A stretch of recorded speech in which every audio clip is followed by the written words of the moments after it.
Consulate General of the United States of America in Lagos.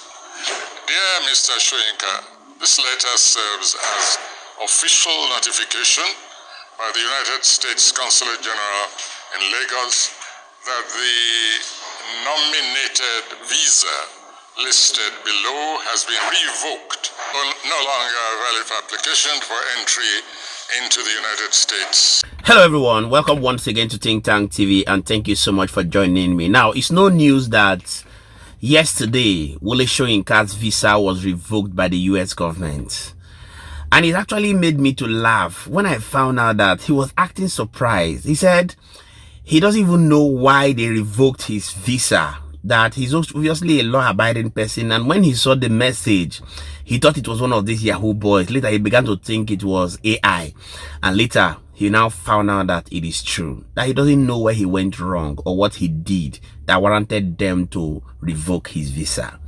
I actually know he's a man of wisdom. I was surprised when he started acting like he doesn't know the whereabouts or why they revoked his license. So I went to begin to do my research, and I found out the reason why Wole Soyinka's visa was revoked by the US government.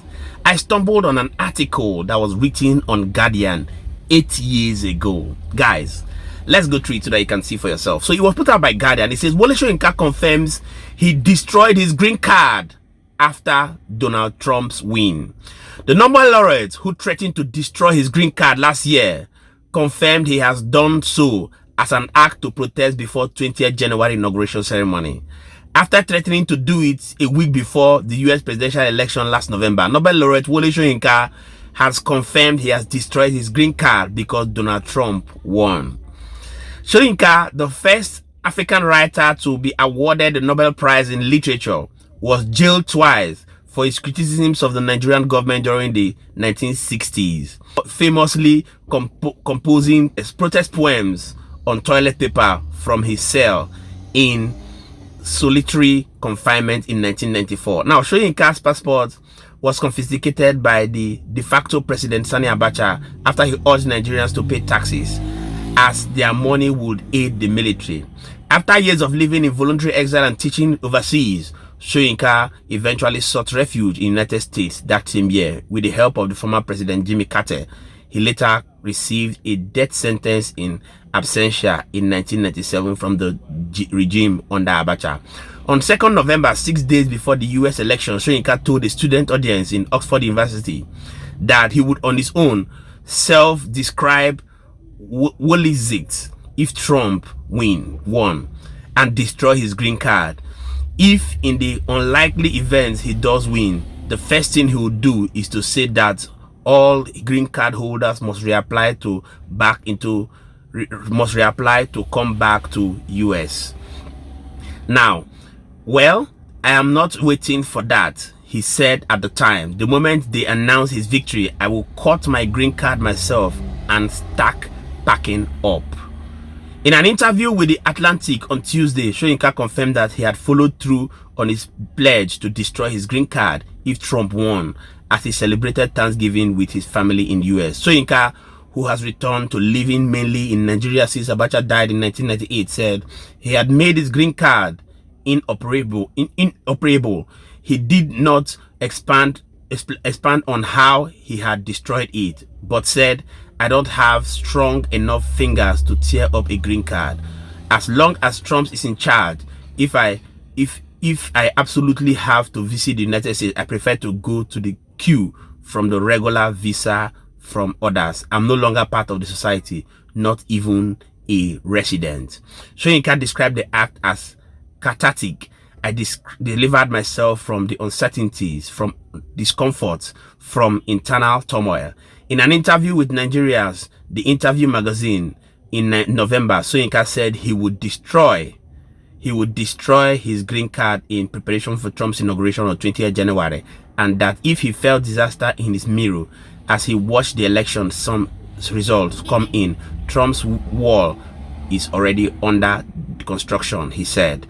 Walls are built in the mind, and Trump has erected walls not only across the mental landscape of Africa, but across the global landscape.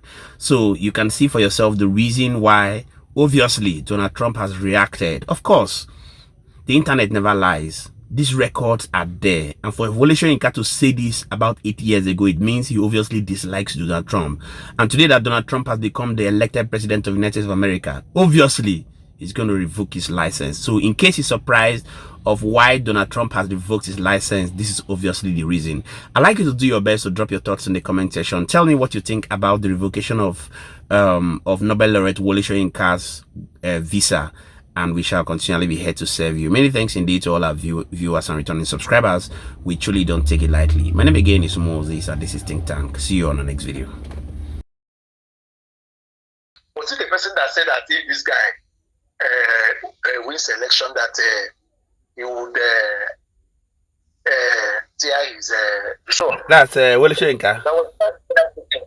Yes, that was the first this thing of Trump or something like that. There was a statement, a controversial statement he made. So, but I've not gone through the listing. So when I go through the listing and go through, no, but basically that's just what it is. There's no reason for the revocation of the visa.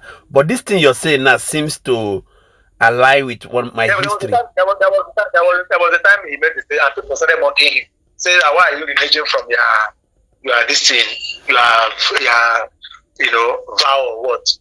You know, a kind of a threat he issued that once this guy wins election, that's Donald Trump." Yes, exactly.